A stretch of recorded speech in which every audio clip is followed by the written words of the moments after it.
If there's ever been a game that deserves a remake and a second chance, that's Alpha Protocol. It was designed to be the perfect spy RPG, the ultimate James Bond or Jason Bourne fantasy. In many aspects, this game wanted to get the best of all worlds and combine them together into this unforgettable experience in a time when such RPGs were either taking place in the sci-fi or in the fantasy genre.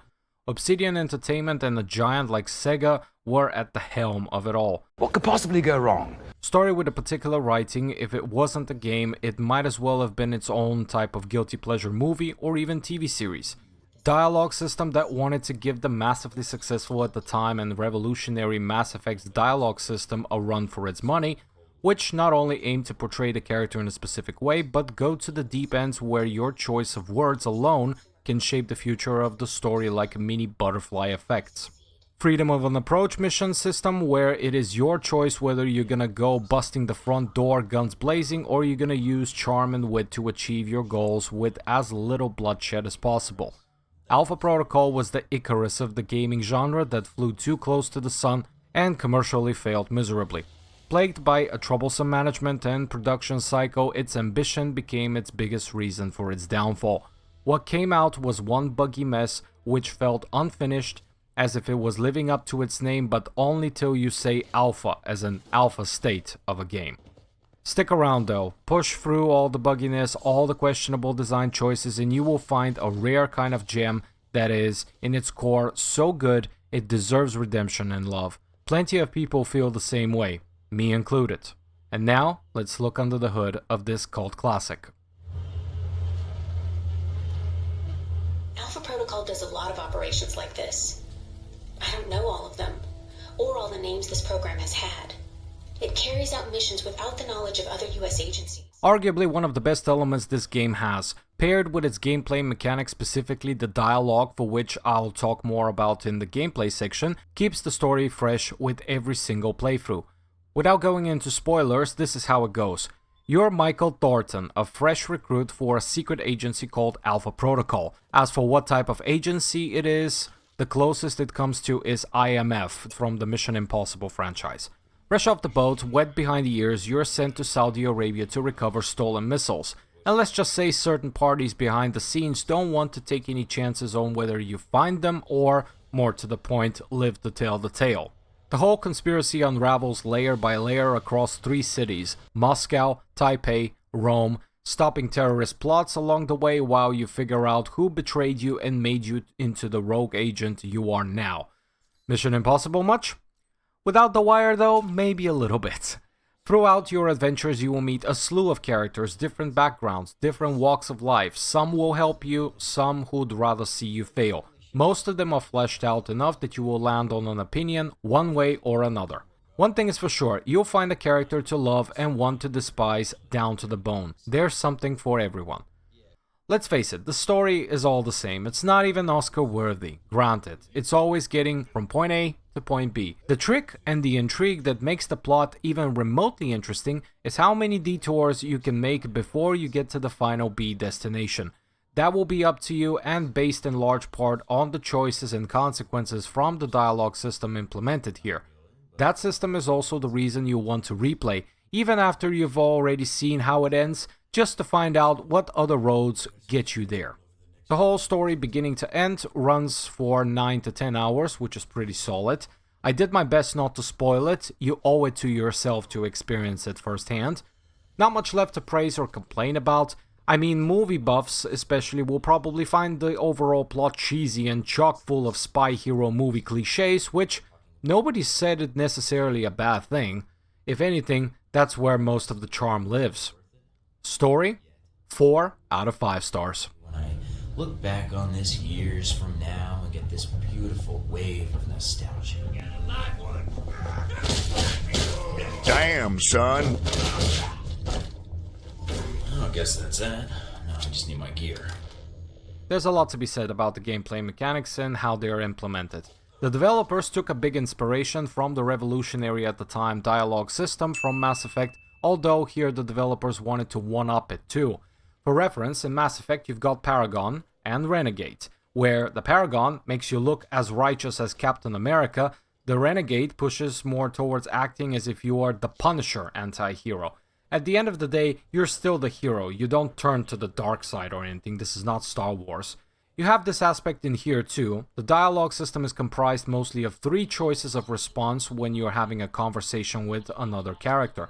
Depending on what type of response you choose is going to be reacted to in different ways from different characters, working towards an internal rating system of whether this person likes you or not. Some don't like when you're acting aggressively and insulting, others appreciate if you act professionally with them and be straight to the point. It's a matter of getting a feel as to what works for that character and what doesn't.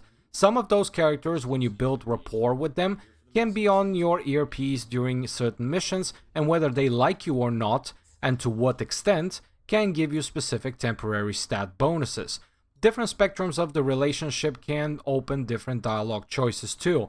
Dossiers you collect through levels or purchase through the black market back at your safe house give you insight on the people and factions you're up against, whether that's rivals to Alpha Protocol like the Veteran Combat Initiative, G22, the Russian Mob, the Triads. Occasionally that intel is something you can use against the target in conversation.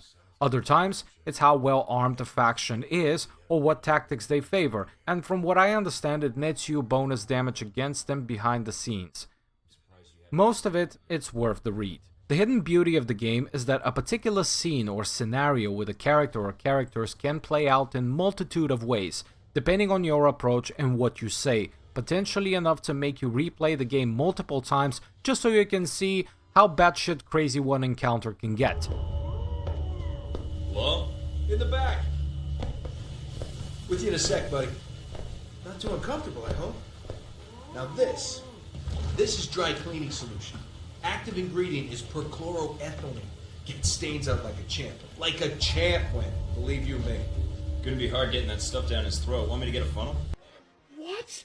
No, dude! Yeah, that's a killer idea. So you remember where they are now, do you? Candy dish. Ah, that does it, Wen. You know I don't like sweet... Oh, the candy dish! That's right! That's where I left my keys.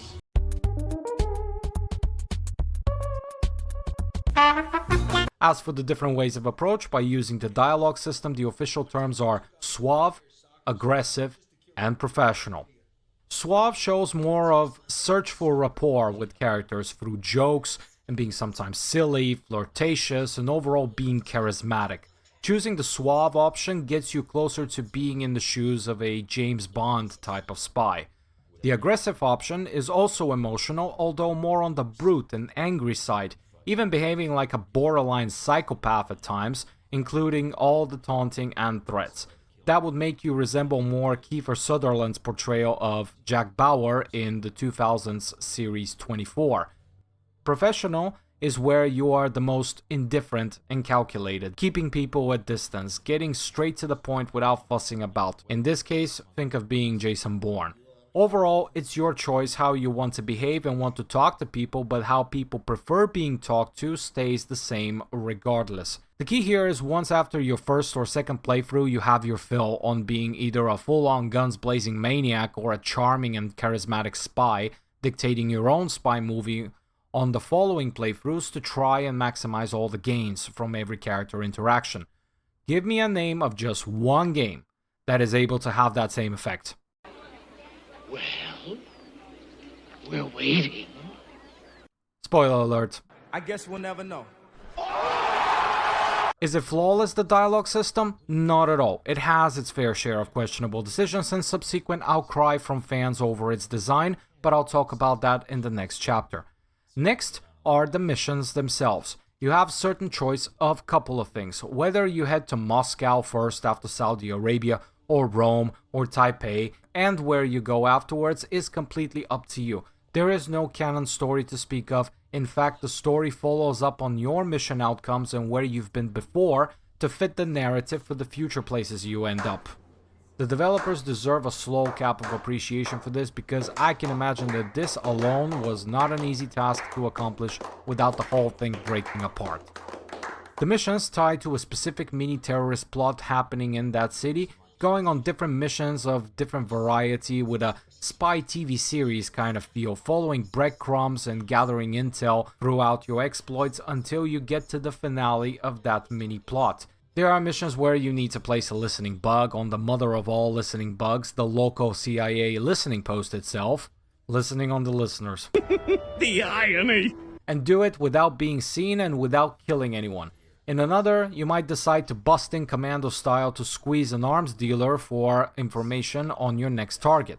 How you choose to approach a mission is entirely up to you, although it can dictate how future characters hear about you.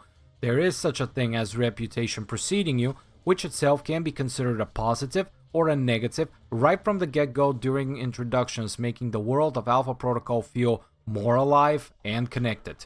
When it comes to the weapons and the shooting mechanics, that's one of the aspects the game became so infamous for, on how atrocious the aiming and the bullet spread is. When I thought about it while writing this review, I'm not exactly defending it or playing the devil's advocate here, but hear me out just for a sec. What if the original idea, especially in the very beginning of the game where you're inexperienced with firearms, what if it was made like that on purpose? Using weapons in the beginning is an absolute pain in the ass, that I agree with. But with further improvement on the stats, it actually becomes, depending on how you look at it, either a lot more manageable or you just get used to it. As in, it is what it is. It is what it is. It is what it is. I'm even willing to consider my own theory that Alpha Protocol wanted to be more Splinter Cell rather than a Max Payne third-person shooter. Firefights are treated more as a last resort, pushing you to concentrate on not being seen, sneaking around and choking out any unfortunate soul who wasn't able to detect your presence. The cover system itself is wonky. Even hiding fully behind a wall, enemies can still hit you even if a pixel of your knee or elbow is sticking out, and that kind of realism went about as well as you'd expect with most players. Beyond choking out enemies or shooting them in the head, you've got a handful of other spy tools at your disposal. Gadgets like Mimic Radio can kill an active alarm with a push of a button, or you can play the alarms hacking minigame instead. The same hacking applies to laptops scattered throughout the levels worth cracking for an extra intel or cash. And since it's a game built around sneaking, there is the mandatory lockpicking minigame on every locked door you meet. The black market ties it together, letting you spend cash on better gear and weapon attachments. Emails between missions occasionally handing you intel on world building. From early to mid game, money is going to be tight, even if it doesn't seem so. Often it won't be enough to buy the latest and best gear available, which on occasion may mean the difference between successfully finishing the mission and practically pulling your hair out after being killed for the nth time. You can see Obsidian was not short on ideas and inspirations. It has some great ideas. Some want to reinvent the wheel, others try to make them play nice with the other features, but not gonna lie, as I will make my case later in the design section, this ship has a lot of holes, and corks were in very short supply that day. It's hard to look away, even when you want to close your eyes and pretend the problem is not there. The game suffers a little bit of a syndrome of a identity confusion of sorts. It wants to be Splinter Cell sneaking simulator, it wants to be a Max Payne shooter, it wants to be a James Bond dating sim at times. Make up your mind! It tries to juggle so many things at the same time, and in the end, it fumbles on all of them. The dialogue system itself, although it does have some flaws, plays as if it's trying to carry the whole game, but it's far from enough. The talking sim holds up more or less, but the rest is half-assed at best. Gameplay? And here, I'm being maybe just a tad generous here. 3 out of 5 stars. That's that. Good job. You've shut down the hangar cameras. The ones at the tower are on a different circuit, though. I think, man.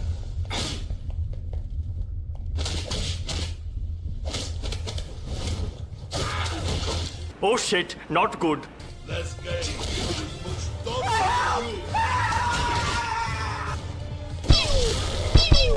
Help me! Help me! Place. Either to erase it.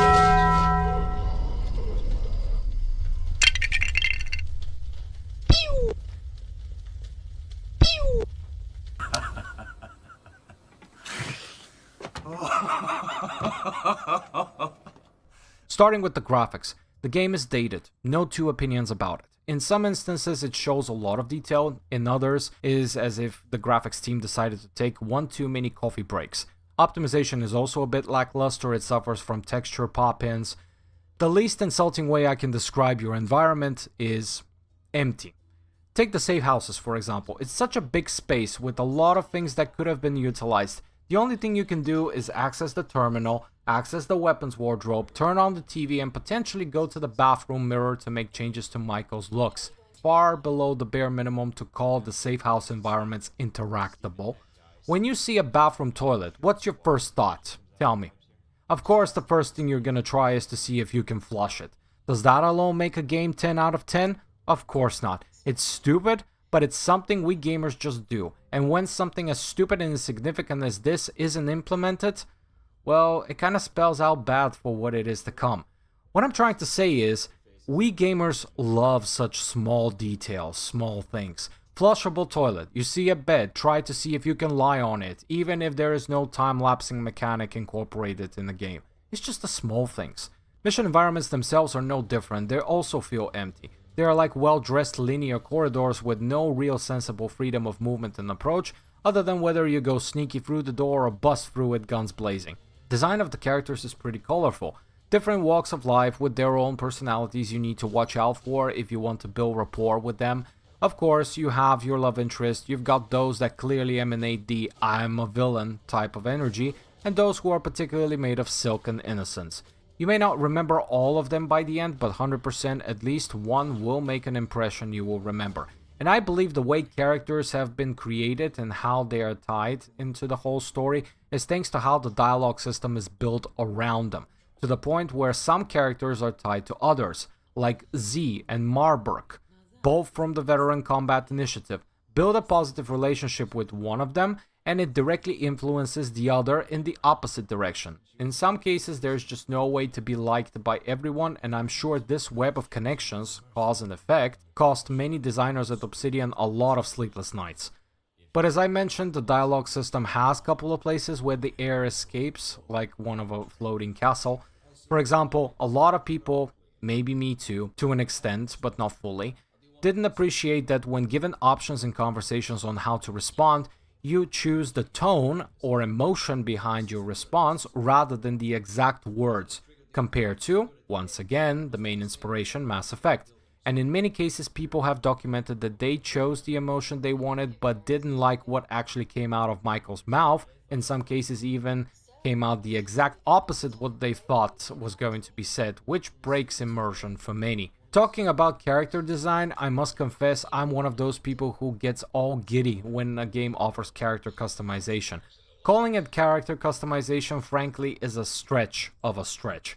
Can't change his face, can't change his voice. For some of you, will be annoying that there is no option to play as a woman, something reportedly considered and planned during development, but ultimately cut.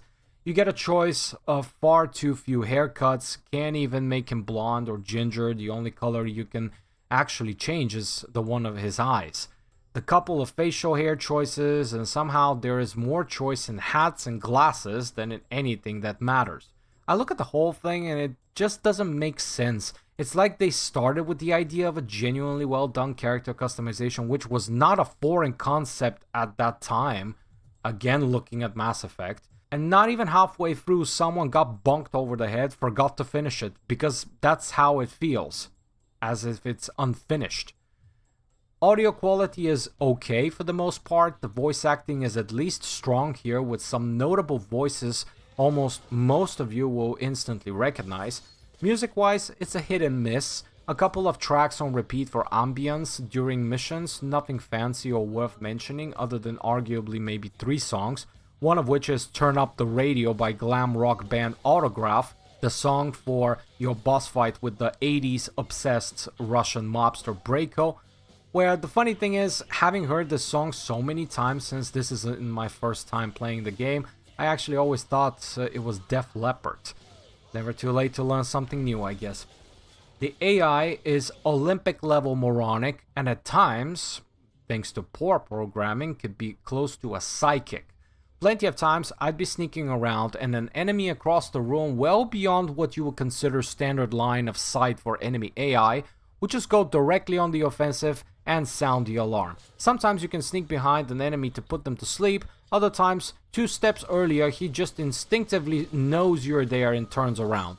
Very inconsistent. And don't get me started on the mind-numbingly stupid charge they decide to pull mid-firefight instead of just staying put and shooting you from cover. Unlike you with firearms, especially early on when you can't hit the broadside of a barn from 2 meters away, they have no problem shooting you with pinpoint accuracy until for some odd reason, they suddenly don't. Inconsistency is the word of the day here. So many questionable decisions, and when you think about it, in some places even missed opportunities, but the game is in its state because of the troubled production cycle it went through. I'm not going to go into detail on that because other talented YouTube creators have already investigated and documented it, and I highly encourage you to check those out if you want to know more. Links in the description. I know it feels like a cop-out, but in my reviews I discuss games as I experienced them, documenting the final product that was in front of me and had to work with. Some of the bugs and underdeveloped parts, like the shooting mechanics, have been addressed over the years by dedicated fans and mods. I'll link the guides to those mods in the description as well. I personally didn't use a single mod in this game, wanting the review to reflect the experience as it always has been, full vanilla. The design part was where the good ideas and ambition of the developers met the Grand Canyon of gaps when it came to proper execution of it all, sadly. Design, 2 out of 5 stars.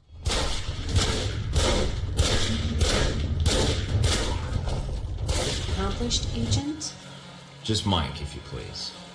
Let's get out of here. So after all is said and done, what would be the final verdict for Alpha Protocol? I've played bad games. I've played over-ambitious and under-delivering titles that left me unfulfilled, annoyed, even angry at times for wasting my time on them. When it comes to Alpha Protocol though, predominantly I feel sadness here. As much as I want to sympathize with the game's troubled development, at the end of the day, they released it in its frankly unfinished state, promising the stars and under-delivering in the end. I'm sure it was a sad day for everyone involved. For reference, you remember the whole Cyberpunk 2077 screw-up? The sea of promises, revolutionary gameplay, the mechanics and the world building, etc, etc. And when it came out, it was the buggiest of buggy messes. Well, Alpha Protocol was the Cyberpunk debacle of its time. But unlike Cyberpunk, which did get a second chance, it fixed all the major issues and still climbed to the top rankings of games of all time, sadly, Alpha Protocol did not get the same treatment. It never got the second chance I firmly believe it deserved. Instead, it was crushed and beaten to a bloody pulp with no mercy or chance to fix itself. And despite all that, some people still loved it, regardless of its flaws, me included. I showed a little bit of patience, maybe learned how to cheese through some bad elements in the gameplay, but in the end, I saw the potential this game had. It may not be easy for most to overlook the atrocious shooting mechanic, the moronic inconsistent AI, and frankly the clearly unfinished state of this game, but if you do, and you, like me, concentrate on the good things, like the simple yet cheesy cliche story, and at times the addictive dialogue system which can sometimes spare you even the fight, just like me, you will see the hidden gem this game is, and has always been. Final score for Alpha Protocol 3, 3 out of 5 stars. Thank you all for watching, and if you got to the end of this video, if you like my fully devoid of any AI interference content and want to support the real creators here on YouTube, make sure you give this video a like and subscribe to my channel for more game reviews. This is SaltyKal, see you next time. I take their cash, not their names. You come a few days ago. Maybe you could have killed them instead of my men, eh?